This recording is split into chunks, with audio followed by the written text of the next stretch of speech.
I'm Reverend Phil, and I'm your host for Words of the Prophets. Where are our prophets now? Where are those messengers God chooses to communicate divine revelation through? In the past, the Creator sent prophets like Abraham, Siddhartha, Jesus, Muhammad, and many more. Maybe our higher power has switched tactics since we reinterpret God's words as soon as the Creator's prophets leave us. Could it be that Spirit talks to each one of us individually and we haven't learned to listen? On Words of the Prophets, our modern prophets show us how to find the internal prophet that is the I Am, and we discuss the application of spiritual principles in all aspects of our lives. Love and light, everybody. I'm Reverend Phil, and I'm your host for Words of the Prophets. We are going to deviate from script today because, quite honestly, I printed out the wrong script. So instead of sitting here and having this wonderful prophetic topic, we're going to just skip right by that. But let me introduce my guest. My guest sitting here is Barbara Dossey, and she is a PhD and a registered nurse, and she is the international co-director of the Nightingale Institute for Global Health and the director of Holistic Nursing Consultants. And what we're going to talk about today is the connection between health and spirituality. And so without any topics, we're going to just dive right in. Tell us a little bit about you first. How did you become a doctor?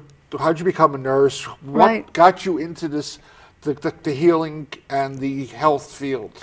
Well, it is a long story, and I'll make it short. No, make it long, whatever you think is relevant. All right. I've been in nursing 44 years, and I started out started out in the early 60s. You must have started about 3 years old or something. No. I started out in the early 60s and worked in critical care and cardiovascular. That was my focus really for 25 years. And then along the way, it became very clear to me that there was something else besides the technology.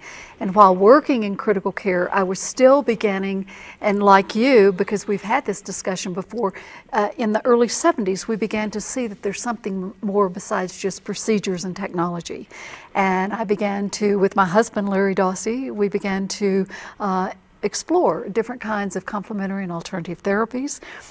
We also are very blessed that we both like to write and have written quite a bit, and we can get into some of that later.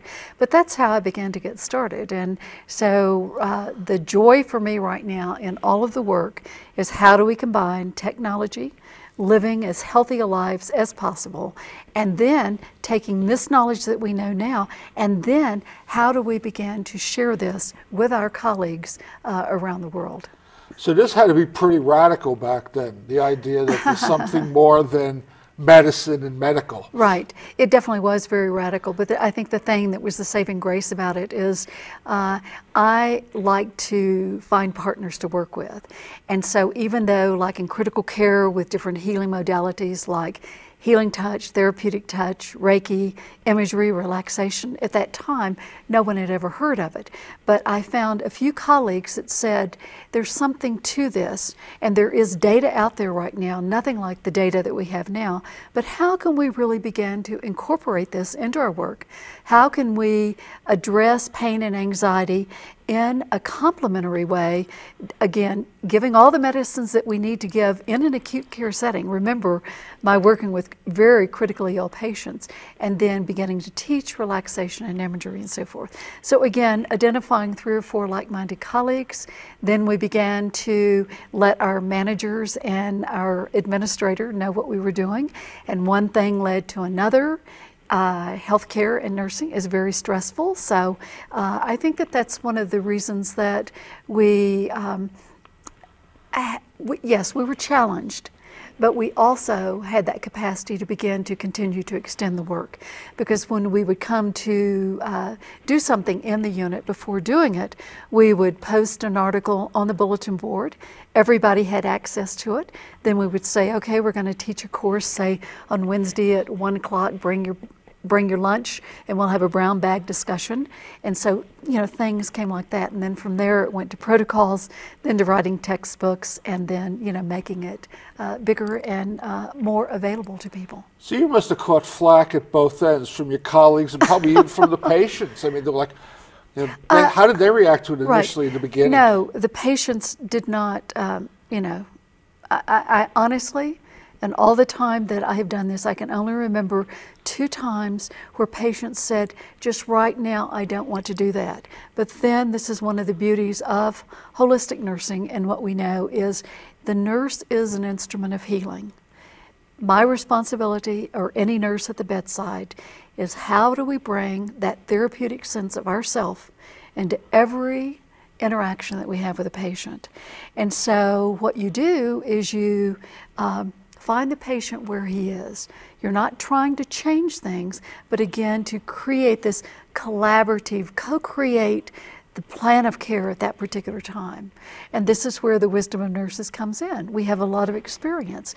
So we honor what the patient says. We also ask, is it a possibility if we see that maybe they can't see how this might work, and then asking questions like, is it possible? And then, can you imagine? And it begins to take off.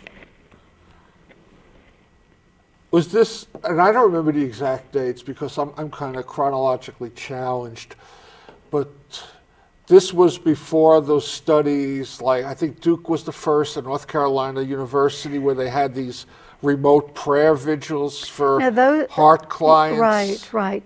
Those are later studies. Those happened in the 80s. I'm talking about between 65 and 72. And then from 72 to 80. And then one thing that is just the exponential factor of the data right now is we have the National Center for Complementary and Alternative Therapies. So there is not one article that one journal now that we can have access to that doesn't have some kind of references to looking at integrating complementary and alternative therapies. Can you talk about what it looked like early on? I mean, you're talking about Reiki and stuff like that. I mean, were there actually practitioners who were coming in? And this is an absolutely marvelous question. At the very beginning, what I did with colleagues and also with my husband is we went around the country really beginning to look at how could we integrate these skills if we believe they are true. One thing that is really important for healthcare practitioners, in order to do this work well, you have to have your own experience with these modalities. So just an excellent example of how we got started with it. I had a chronic viral infection in my eye, and it's called dendritic keratitis. Most people get a fever blister on their lip. I managed to get one on my cornea, and I had been on a trip in Mexico. I had eaten food off the street that was contaminated. I got a huge raging fever of 102, which went into full-blown turista with vomiting and diarrhea and so forth. But anyway, 48 hours after that, I woke up and my eye was completely swollen shut. The cornea is a difficult place to heal. And so and this is long before medications. So medications didn't come along until about 5 years after that. And then the medications that did come along, if you took them, 50% of people that took the medications wound up on dialysis. And here I am, a critical care nurse. I do dialysis. I am not going to take that medicine if I can at all avoid it. So this is where I began to learn my skills of complementary and alternative therapies. Learning how to relax. We use the analogy, getting off the treadmill of life. And so it's like, being able to sit, to be able to use these relaxation skills in your own life. So as I began to learn these skills, use these in my own life, and then I will say my husband at the time had migraine headaches. They had gone away. They had then come back, and Larry said, I'm not going to take medications for the rest of my life from this. I'm going to see if I can learn how to use my own consciousness and my own healing. He was very successful, and basically his modality, and I would like to say to our viewers that are looking at us, there is absolutely nothing wrong with medications.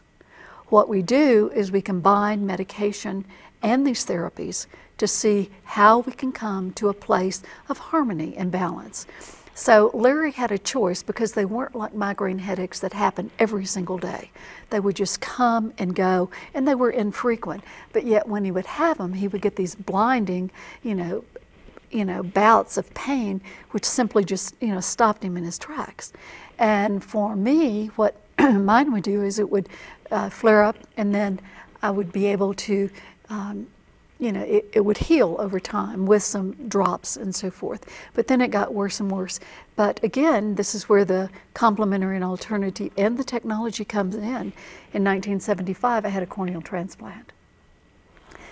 You say 1975, and maybe I'm asking a question that has no answer, but I know 75 was the year that Dr. Herbert Benson wrote his first, or published his first book. Absolutely. So what was bringing around this change? Man, oh man, this is very exciting. You know all this history. People were beginning to see that there is a difference. We are responsible. 95% of why people get sick, we can manage with diet, with exercise, and with stress management, and staying away from ways that we know that we get colds and so forth. And what Herb Benson did, and this is very interesting because he came out of Harvard Medical School, so there was kind of a credibility. It caught on very fast, and his book was The Healing Response. It was just, amazing. The relaxation response, Yeah. Thank you. So that then allowed us to begin to look at, hey, what is this? So that began to get in the data, and so you can't ignore this kind of information. And so one thing led to another. So another thing that happened, and I've got a couple of dangling pieces here, where I was going a while ago with that is I finally went for 10 years before I was able to have a corneal transplant, because at that time you had to be stable for 1 whole year without a flare-up. But anyway, even though I've had my corneal transplant, I still run a 30% rejection of my cornea. So this is another reason that I continue to look at moving in this self-care into the work that I do. How much of any, is there any integration in what you're doing and what you see of Ayurvedic medicine, Ayurvedic approach to healing? Yeah, Ayurvedic is only one area. One thing that we have right now in the National Center for Complementary and Alternative Therapies is there are 5 fields of practice, and Ayurvedic is one field. When I speak of relaxation and imagery, these are the biofield, the body-mind therapies. And every state, it's also interesting to look at, as healthcare providers, every state has different practice laws. Yeah. And so that is really critical, because we may have people that are visiting from other states, and so each professional is really must look at what their practice laws say. So for the Nurse Practice Act, so that's what I follow in the state of New Mexico. And right now in my role, I am an independent nurse educator and involved in a consulting practice looking at how we integrate complementary and alternative therapies with mainstream nursing curriculum and with different healthcare facilities. Is this becoming part of what they're teaching in the medical schools? It is. One thing that's very exciting right now, and in nursing schools, we're beginning. Are they separate medical and nursing schools? Yeah, they are, but there are 5 major campuses right now that blend nursing students and medical students, and actually in some places we're even seeing other allied healthcare, for the main big courses. And there's a push for that, because right now we're duplicating a lot of different things, and it can be taught together. So we're beginning to see more of this. Interesting. To me, I would just assume they were the same. Well, it would make so much sense. No, but it's like you have to continue to make changes. But right now we're really beginning to see, because the real focus right now is on relationship-centered care, patient-centered care, and also the interdisciplinary approach. And one of the things that we're also finding in the literature is we see a frequent reference now to transdisciplinary approaches. And the trans then comes from, we bring in the realm of spirituality. And again, I think it's important that I give a definition here between religion and spirituality. Go for it. Because let's don't confuse these things. They're both beautiful in their own right. Religion, as we know, is a codified experience of beliefs where a group of people get together and they practice in a church, a synagogue, or a temple.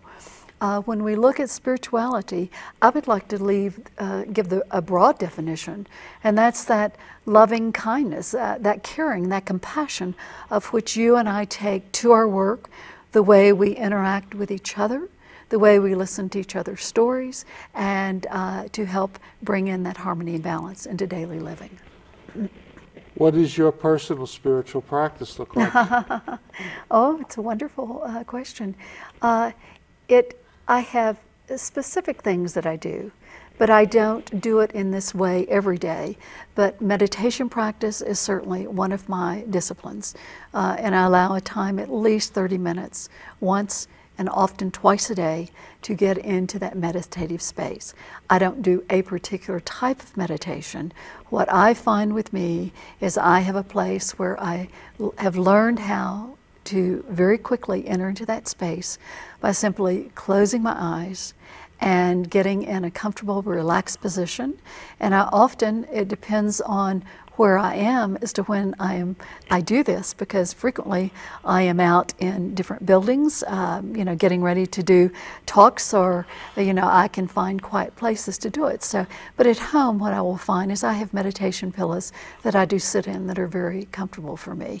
But I would be just as comfortable sitting here right now if I wasn't on camera and uncrossing my legs and just sitting for 20 to 30 minutes. And for me, the thing that brings me into that key place is the focus of the breath in and the breath out, and literally expanding the space between the breaths in and out. Mm-hmm. And there is a deep space and shift that occurs when I get to that space. And I always, when I'm doing that, will put a watch, particularly if I know that I have a break of 20 or 30 minutes before, say, a conference call or a meeting I have to go to. So I will, can let go of time to enter into this space. And then I do walking meditations. I also like to burn incense. So that can be another part of it. Also, I find meditation, needlepoint, is a meditation for me. I am an avid needle pointer. So the question becomes, did your spirituality lead you into this field, or did your spirituality grow out of this field, or a combination of it? Well, it's a combination. I think it goes back to basic core ethical beliefs about how can I be the most present, to be with myself. If we're not taking care of ourselves, we can't take care for other people. Can't give away what you don't have. Oh, no, you absolutely can't. And that's one of the reasons that we see an enormous amount of burnout right now among healthcare professionals, is because the work pace is really, really fast. And frequently there is not this time to care for oneself. But here's what I know does work, and because I'm seeing it happen all over the country, is nurses are coming together and they are saying the work is really hard, and we have to allow time where we come into a space where we work in teams and someone takes care of our patients while we go to lunch, and you really get the teamwork going, and it really does work. Is there a place where they can build into the schedule where the healthcare providers can have an extended break to go to like a chapel and meditate or pray? Well, that's a great way, and I think that's one thing, that they're within a healthcare facility. You can always find your little cubbyhole that's going to work. Chapel absolutely works. We see some hospitals where they have one room that's dedicated to a room. It's called a healing room for the healthcare providers, and it's for people to go in there. And frequently what we see in these healing rooms is that People go in, they take off their shoes outside of the door. There will be many different pillows or chairs in the room. You go in, you find your space, you sit there for the length of time that you're needed. There's no talking in these spaces. If you want to take your earphones to listen to a meditation, you can do that. Frequently in these healing rooms, you will see, these small containers with running water that is there. Oh, nice. And I think what is key here is that you can't mandate that there's one way of doing this, because every unit, every day, every hour changes. And so it has to do with the teamwork of colleagues supporting each other, saying, okay, can I take a break? I need to take a break in about 20 minutes. I've really kind of hit my wall right now. I need a break. And so a colleague will help out. And so that's that mutual respect that you build in. It's, that mutual recognition, too, of honoring colleagues. My own experience, I've worked in, I'm a counselor now, private. I'm a minister, so I two of them are like, to me, are the same. But I've worked in treatment centers. Yeah. And I guess what I'm looking to ask is, for me, it was about, if I got attached to the outcomes of my work, I got burnt out. Which was not about not caring, but it's about the benchmark, the gauge was, what am I doing? Am I giving it my best? Am I giving it my all? And then it was about basically, non-attachment. Whatever they do with what I provide, whatever comes out of it is totally on them at that point. No, Phil, that's really beautifully said. I think that it's really important, and we will probably have people watching our program too today and our dialogue that aren't in the healthcare field. I think that whatever it is that we do, if we can say, I'm doing the very best that I can right here in this moment. And your idea of non-attachment, we do our absolutely very best. And if we're in healthcare, we will follow evidence-based protocols, and we will continue to assess, reassess, and implement the kind of care that needs to be done, and just stay steady and do our very best. And there is nothing wrong when something happens and with a patient. I've done this so many times. It's when something works, you go, oh yes! and we get excited about it. And there's nothing wrong individually of getting excited about it. But then you have to quickly let go of it. So once again, you can show up and pay attention. And I think it's also important to always, tell the truth to yourself, whether it matters to anybody else or not. But again, let go of it. Don't be attached, so you can once again show up. Yeah, exactly. So you are the international co-director of the Nightingale Institute for Global Health. Right. And it's the What is that? It's the Nightingale Initiative for Global Health. I did that. Right. Okay. It's my own handwriting. Oh, right. The Nightingale Initiative for Global Health, let me say how that got started. In the early 2000s, with a couple of other people that were Nightingale scholars, we began to ask the question, what would it be like if we could connect 15 million nurses worldwide in Florence Nightingale's centenary? We now, in 2010, are in the International Year of the Nurse, and we're in Florence Nightingale's centenary year. So for people that don't know Nightingale, she was the philosophical founder of modern secular nursing. And it was not connected with any religion. It was open to all people. And she was born in 1820 and died in 1910. So here we are in 2010. So it has taken us almost 15 years to really shape that work. So what we did in 2004 is we finally recognized where it was that we needed to be. And that's the beauty of, you just have an end goal of 2010. So when we got started, then you kind of back every 3 to 5 years, where do you want to be? And so we put all these little pieces together, and then in 2007, we launched our website, the Nightingale Initiative for Global Health, and I believe that you're going to be able to show that website, and I really recommend that people go and visit the website.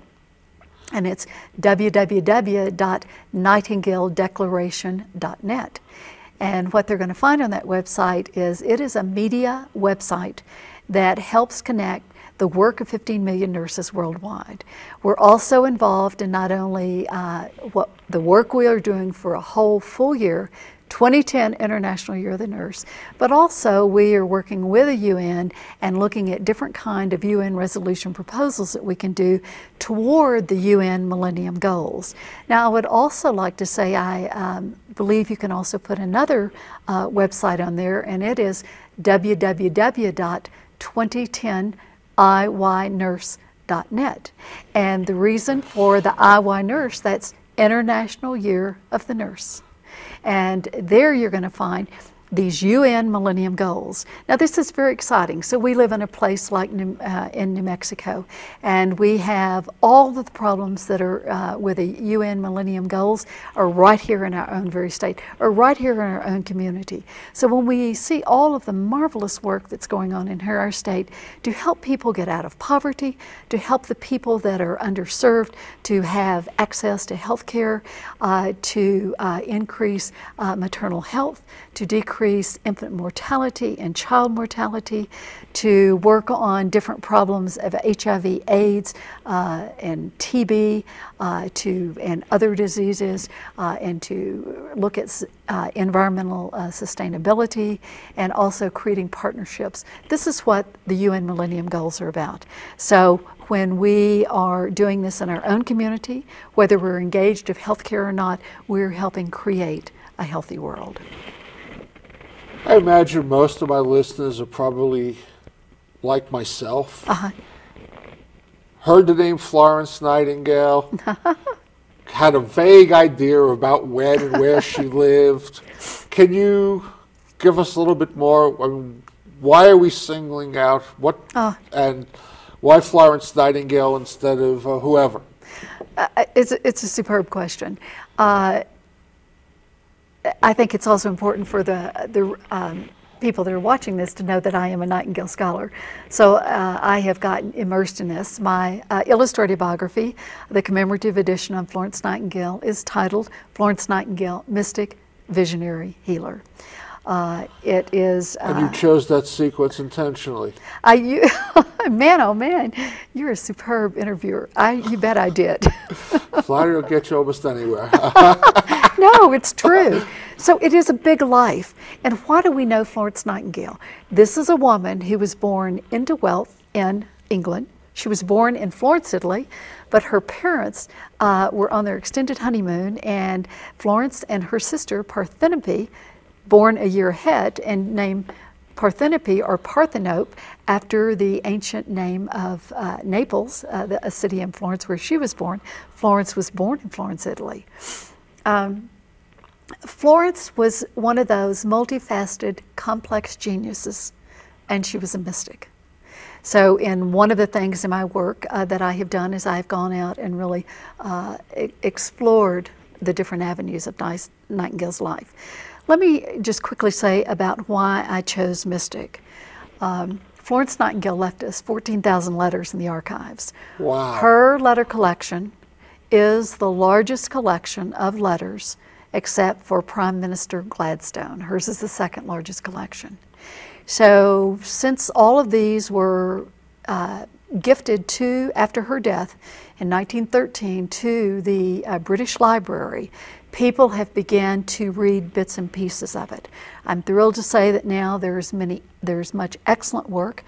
In fact, the work that I had to go to England, I made 7 different trips and extended trips to go over there and read the original letters. Those letters are now being published in a collected works of Florence Nightingale out of University of Guelph, Wilfrid Laurier Press, and that started in 2001, and it will go through about 2015. So 16 volumes of Nightingale is a lot. Were those letters in response to people asking for help, or was it just an ongoing communication? Well, see, combination? Okay, they're brilliant. Nightingale, with the complexity of who she was, we have to remember that she was a passionate mathematician and statistician. She also believed that there had to be a profession that would parallel modern medicine as it was coming along. So at that time, in the 1850s and 1860s, this is the beginning of the development and the proliferation of people having access to stethoscopes, being able to put, different kinds of substances under a microscope, and we have, the identification of different germs and so forth. So Nightingale had access to all of this information. People then, remember this is the Industrial Industrial Revolution. People are coming off of the farms. There's no place for them to work, but they're looking for places to places to work and so forth.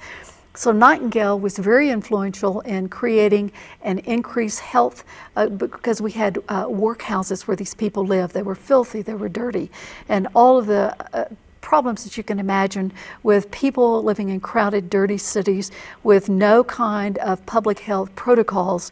It was extraordinary, and I think we've all seen pictures of that. So what Nightingale did is yes, it was people asking for help, but where we see the genius of Florence Nightingale is she would work with different parliamentarians, different physicians, anybody that was influential who was interested in creating healthcare reform. Nightingale was in touch with them. And what she would do then, for example, in the hospitals, there were no forms. Physicians were just doing their work. So when she got very serious about then looking at healthcare reform and hospital reform, she would write a one-page sheet of all the different things that she wanted recorded about the kind of surgery, the kind of complications, the length of stay of people in hospitals, who cared for them, did they get anesthesia? Many people at this time didn't get anesthesia. Now, all of this too predates when she was in the Crimean War, and people know Nightingale, 1854 to 1856. She was in her mid-30s at that particular point, and what she did at that particular point, again, she did the same thing. She recognized that it was a travesty what was going on. She created the research forms, she collected the data, she analyzed it, and before she came home in 1856, she had already written Queen Victoria to let Victoria know the 5 major flaws in the British Army. And it's not only the British Army, but then throughout the British Empire, wherever there were military, encampments, and then the 12 subcategories of things that need to be done. So when Nightingale gets home in 1856, within 6 weeks, she has her own private meeting with Queen Victoria. And so from there, it was one action step after another after another. And Nightingale worked for 50 years on healthcare reform. The current healthcare system in England is based on Florence Nightingale, the same thing in Canada. We had talked earlier about things happening simultaneously. The 1850s, into the 1860s was the advent and growth of new thought. Right. Christian Science, all of those things. Were they influential in her, what she was doing, or did she just pick up on the vibe at a time, so to speak? Oh, no. This is the genius of Nightingale. She read in many different religions. She spoke German, Greek, French, Latin, and Italian. So she's current in those languages. She likes to read in the original. Her 2 favorite books, by the way, were the Bible and the Bhagavad Gita. The Eastern religions were being translated. She had access through different people who were different scholars. If she didn't read in that translation, she had access to getting different kinds of translations of the work. And back to your question, I don't think I really answered that. Why Nightingale and why not other people? Because of Nightingale's genius and because she recorded so much, she left us over 200 publications too, as well as the 14,000 letters. Did she ever sleep? Not very much. She's one of those people that didn't. Yeah. The other thing that happened too is that she also had a chronic illness at that time. When she was in the Crimean War, she had one of the worst cases of Crimean fever. Today we know Crimean fever and recognize it as chronic brucellosis. So for Nightingale, she ate some contaminated food. It's all recorded, what happened. And today the different kinds of biologists have gone back and looked at this, and we accept now that Nightingale had chronic brucellosis. So if anyone, for example, goes to a foreign country, they come back and they have a fever of undetermined origin, one of the first things that would be worked up for would be chronic brucellosis. So you chose mystic, visionary, and healer. Right, and visionary again to pulling back her work, the 200 volumes, the 200 publications that she left us, the 14,000 letters. This is Nightingale. She gets an idea and she leaps forward. She doesn't know how she's going to get there, but she just holds that, and she has this capacity to stay very focused to get there. Is that the reason? The sequence? Do you see mysticism as the source? The vision comes out of the mysticism, and the healing comes from the vision? These are great questions, absolutely.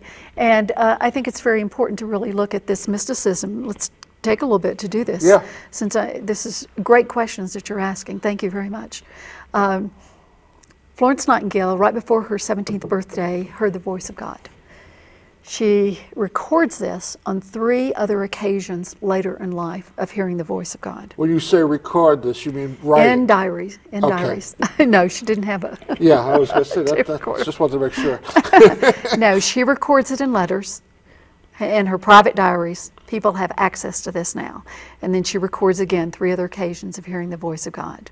Did she have any personal, healing capabilities with laying hands on? No, that's not discussed. Okay. But what I do know that she was very much open to this, because one of the books that she did not complete is she was going to do on the medieval mystics. So she certainly knew about all of these miracles and things surrounding, the life of a mystic and miracles that happened. I think one of the things I want to say about this is that the reason I was very comfortable after my research, and it took me about 7 years before I said this, I will use this as the first in the subtitle, is Nightingale went through 5 phases of mystic spiritual development.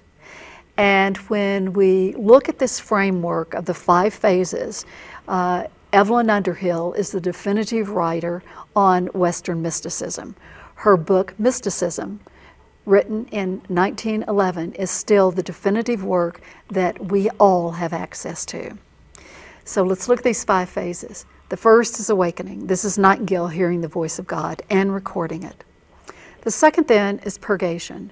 This went on for Nightingale for about 10 years. She's not quite sure what she's going to do with this voice, but she has to do something to serve God and humanity. Mm-hmm. Then all of a sudden, when she starts getting into the research with the blue books and this part of the aspect of really bringing it and fine-tuning it, she realizes that she has been called to go out to the Crimean War. Because of circumstances of her knowing people and also writing, people knew that she wanted to do this and had the capacity to do it, because they already knew that she was the most knowledgeable person in all of healthcare in England at the time when she got invited out to the Crimea in 1854. When she goes to the Crimean War, she is literally on fire with God. This is the description of this illuminative phase. So she should have been completely thrown off track in the Crimea, because the doctors didn't want her there initially, the military didn't want her, but she held back, and she knew a time would come that they would call for her. And when they called for her, by golly, she was in there and able to do this with the 35 nurses. And then over that 2.5 years, there was a contingent of 129 nurses that were sent out to that. Now, I also want to say that nurses, these are not nurses as trained today. These were basically had people with very basic skills. Yeah, you're reading my mind. I was going to ask you, what was the state of nursing prior to her? And I'm sad to say, at that particular time, it was basically good women that wanted to help, but also there was a lot of prostitution and a lot of drunkenness, with people that were defined as nurses. And this is where Nightingale realized there has to be a profession, there has to be a standard, there has to be a protocol. And so she works for from 1860 to about 1897 was her last great paper, Sick Nursing and Health Nursing. Let me do the fourth. The fourth then is surrender. So when Nightingale comes home from the Crimean War, she not only has a chronic illness, but this is also her nature. This is part of her being that on this spiritual path and this spiritual development. She literally is in this phase of surrender for over 35 years. And then at the end of her life, this is the last phase, this is unity, the union with God. And her letters and her voice in her letters completely change in the last 10 or so years of her life. And through all of this, I think it's very interesting in the surrender phase. Nightingale was not a high public figure. She was in magazines and in newspapers all over the world, and people knew her work. But Nightingale, between when she came home from the Crimean War, 1857 to 1900, she only made 4 public appearances. People came to her. They would meet for 30 minutes with her, and she would agree to meet with you if you had a research question, if you had something important to increase the health of humanity. And she met with kings and queens and prime ministers, and then she would agree for a second meeting, but you had to come back with all of these answers so you could go to the next step. If you came back and you hadn't had time and you didn't do it, you didn't get a meeting with her. Well, can you talk a little bit more about what she wrote about these voices of God? What did they say to her? What was she hearing? Did she talk about that at all? No, she doesn't talk about that. She simply records, heard the voice of God. And then what she will do in the 3 other occasions, she goes back to hearing the voice at certain places. And so you see 3 or 4 sentences, and then she'll record the second time she hears it. And then the third time she will go back to hearing the voice of God right before her 17th birthday, then about 10 years later, and then at this particular time. Very private, not description. But these are the things that literally keep her focused on that path. How did people react to her? I mean, the same question I asked you. I mean, she was like, they must have looked at her as being way out there. Nightingale made a lot of people angry. Most prophets do. Yes, and particularly family and friends. They didn't understand her because she was constantly working so hard. She was ill, and she still continued to work hard. She even put these restrictions on her family. She allowed her, toward the end of her life, she and her sister would have appointments where they would talk. Her father would also have appointments. Her mother was usually very annoying to her, and it wasn't until later in life till Florence got softer with her mother. But this is a woman who was on a mission. And there was nothing that threw her off of focus. And she didn't worry about what other people thought about her. This is that genius of Nightingale. I think it's, I mean, you call it genius, I call it the spirit, the divinity. Well, it is. Yeah. Another thing, too, that was very exciting about part of my work, there is a protocol that you can use, and I'm sure that you might have heard of the Myers-Briggs inventory, personality inventory. I will tell you what my results were. Oh, okay. The one thing that's very interesting about doing this kind of protocol, so I was able to go back and look at, characteristics of Nightingale, then look at secondary references of how people described her, and then put these together. She comes in the personality of an INTJ. And also I would say about the Myers-Briggs inventory, there is not a one best inventory. This is who you are and how you operate in the world, and different aspects of this change a little bit over time. But for Nightingale, the I is an introvert. Nightingale is an extreme introvert. I mean, to the fact of not going out in public and, only meeting with people, very, in very short bursts of time. The T then is thinking. Nightingale is logical, she is analytical. The N then is the letter N in the word intuition. So this is Nightingale. She gets a hunch. I'm going this way with this. I see this data. I'm going to connect these things, and it pops her to another area. And she has these hunches. And then the J is judging. So in the Myers-Briggs inventory, this means that I think an easy way to describe this is you kind of like your ducks in a row. And so you will work really hard, and you will, just tie up all the loose ends, and then you'll pop to another level. And so this is part of that INTJ personality. The kind of combination of being driven by again, the mystic, Yes. but giving it a structure for the people who are not mystically driven so they could follow it. That is correct. Absolutely. So you Beautiful. document it, and just That's right. this is the sequence, this That's is what right. you do. Yeah.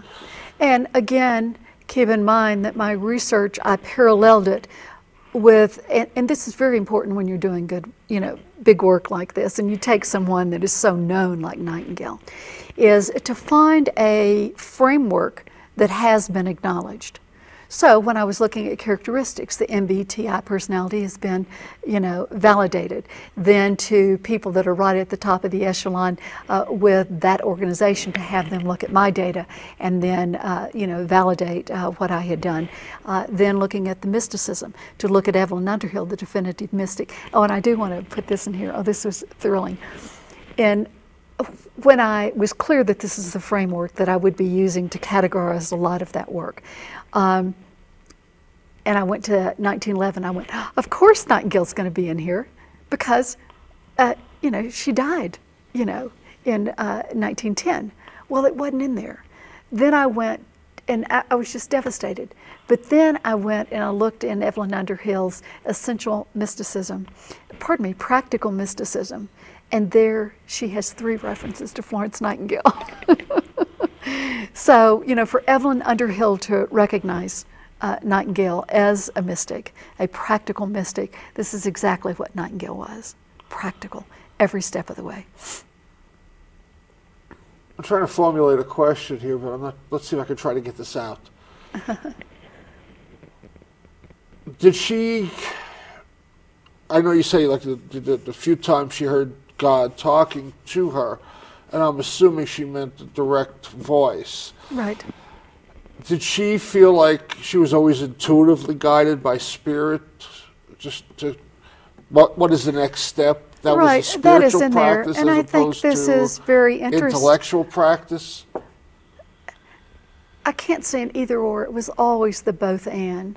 But I think it's important to look at Nightingale's definition of God. Okay. She defines God as a power greater than ourselves. That's 12-step. It's just Before that. 12-step. Yeah, that is her, her way of looking at what is this voice of God. And about world religions, she said, in order to understand the soul of man, we should be able to read all world religions. Excellent. As I said, I hardly knew anything about her. This is most interesting. When I find a few days, I'm going to get the book and read it. Oh, good. Good. I want to touch on the connection, obviously, which I think seems pretty. But you're also the director of the Holistic Nursing Consultants. Right. Can you define holistic for the audience?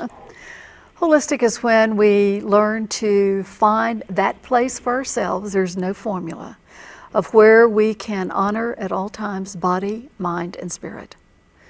When we have that ability, and you've seen the interlocking circles. It's not a body, a mind, and a spirit, but the interlocking, the Venn diagrams. It's kind of like, our Olympic, you know what I'm saying, where they interlock right now. The three rings together. Yeah, the rings like that.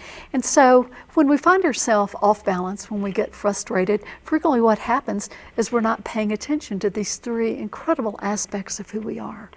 And we move into a place of getting burned out. We feel overwhelmed. We can't find our balance. And so that is what holistic is about, is finding what we need for ourselves that can bring us into a balance of body, mind, and spirit. My own belief. I mean, you talked about Reiki. Mm-hmm. I am a Reiki practitioner. Uh-huh. I don't see. I mean, I understand what you're saying about balance, but wouldn't it be the ideal situation is that the spirit is the highest of the 3?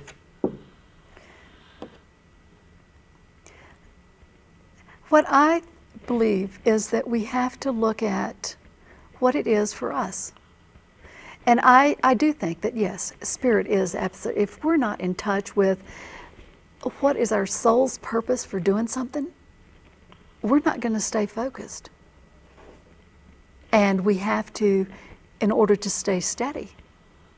It is that. Why am I on this earth? What is it that I need to be doing with my life? And this is spirit-driven, however one defines that. Well, let's balance with this for a second, at least balancing what I think is balancing. Oh, this is good. And I don't practice any one religion. I'm a spiritualist. I don't have a religion. I honor all religions. I see them as all guiding us in the same place. I think they basically all teach the same thing. So I just want to lay that groundwork. But I want to talk about the New Testament. I want to talk about Jesus, and healing was a spiritual process. Right. Is that not our ultimate destination? What I want to do is I want to keep this very general rather than saying this is. Go for it. Yeah. What we have to do is come to grips with what works best for us and how are we going to define how we're going to live our life. And so we're all on a journey. I think what I'd like to pull in here is what is healing? Because healing is what life is about. Healing is that lifelong journey. It's how we begin to open up what we've closed down. It's how, when we feel fractured, we can begin to weave back the fabric of our lives to begin to feel this kind of wholeness again. And there's not one way to get there. And so for you, it might be Reiki. It might be really feeling and recognizing what it is when you get in sync with that energy feeling and that experience. For another one, it might be how you relate on a physical plane. And so let's go back and forth with this. And this is what I'm trying to do here. So it's like you were saying that you were challenged with your back hurting earlier this week. And so when you were working with your back, how were you with the spiritual place with that? Did you come to this place of saying, okay, I'm trying too hard, or, what was going on there? I think I've had so many problems with my back that other than affecting my meditation, it does not affect my spiritual connection. Okay, great, okay. And it's interesting you asked that because I was in a car accident in June. Minor car accident in the sense of the damage to the vehicle and the damage to myself. And it was interesting, but the one manifestation was in my lower back. That's always been a problem for me. That's an outgrowth of high school football, a couple of car accidents, and obsessive compulsive long distance running for too long. The one manifestation early on was because I'm not comfortable meditating in a chair. Right. Yeah. I sit down and legs crossed, and and that's my meditation. Right. And the one place it was really being manifested from that accident was when I sat. It was pressing on whatever it was pressing on, and I was feeling it. Right. And it turned out to be a wonderful thing because what I really worked on doing was really withdrawing my consciousness from the pain and was able to half to maybe 2/3 of the time I would normally meditate for before I realized I just can't sit here anymore. Right. But when the pain went away, my meditation had taken a quantum leap because of that practice. Just allowing myself to withdraw my consciousness. So now for the dogs outside barking, or just like they're not there almost anymore. And so it's like the pain limits my mobility, but it does not change my connection anymore. Right. It's just. Well, I think this is a great example that you've given there. Because where we get with, really tapping into that higher spiritual capacity that we all have is when we learn these skills that in any given time we can very quickly take a breath in and out. So it's like when your back hurts, when, you know, I feel that my eye is really tired and weak, I can back off and go into some of these skill base to increase my ability to really not go into rejection. You know, when I'm working hard to really say, and you know, we all, at least I certainly do that, is sometimes I could be working so hard and I'm going, you know, I just get crazy because I've got so much going. And so I go, all right, let go of it, and I'll get up and kind of stretch and move around, and then I will sit back down in the chair and I'll go, okay, focus the breath in and the breath out, and to really pay attention to what I want to be doing here. What is really important, that focus. And again, yes, this is tapping into that spirit. Yeah, which was Benson's relaxation response, was just nothing more than a more focused bodily meditation. That's right. And there are many different ways to get there. I want to say another thing too, as we've been talking about physical symptoms and spirituality, is that this physical body, my body, your body, most people's body in a lifetime, it's going to get some aches and pains. And physical body, we can learn how to be with it and to create new ways of helping it. But the spiritual focus, that's completely different. I mean, people can literally, in the last moments of dying, can come into this deep place of spiritual beingness. And the extraordinary healing that happens, even to the last breath, is wonderful. We've only got a few minutes left. I want to make a couple of quick announcements. Oh, good. And then I'm going to ask you for a parting thought. Oh, good. So, announcement number one. Next week, we're going to have, I believe, Rowan and Amber. They are two high priestesses of the Our Lady of the Woods Coven out of White Rock, Los Alamos. So we're going to have an interesting show. We're going to look at spirituality that goes way back. Also, just to let you know that, you know, I talk about it. I am a counselor and a minister, and I do counseling. You see my numbers being flashed on the screen. I believe without a spiritual component, we do not heal. I don't believe in the traditional talk therapy. We don't solve our problems with the same instrument that creates them. We need to take ourselves to a place of, I believe, a higher place. So if you think that I could be of any service to you, if I can help you, feel free to contact me.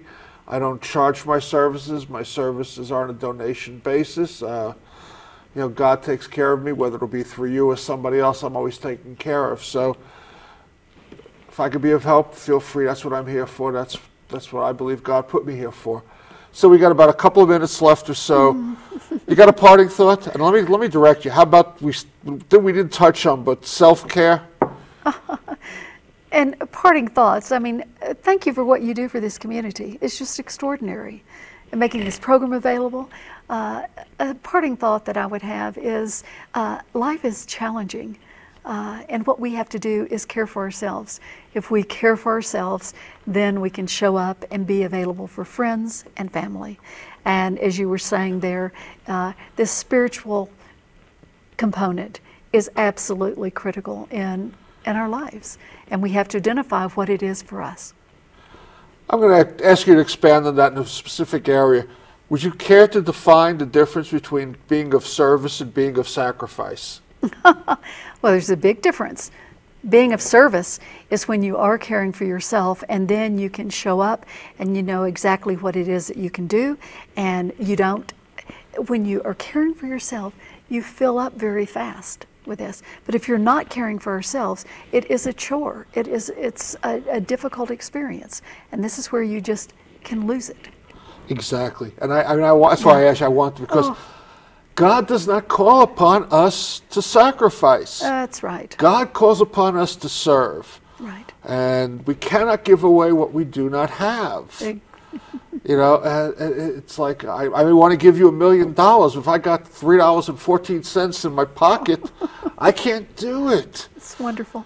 You know, and we can't give away that spirit. We can't give away that love and care if we're not giving it to ourselves. And, you know, a wonderful meditation is just to remember this moment is the only moment. Yes. And so what can we do with a breath in to come back into this moment, the only moment? This moment is the only moment. I am not this body. I am. Right. Yeah. Right. Exactly. That is so good that you're doing this. It's so good that this message is getting out there. Thank you. It's a joy to be working with like-minded colleagues, and I include you as one of those colleagues in this community. And when we come together and we pull our ideas together, we just can go that much further. And we're not doing it alone.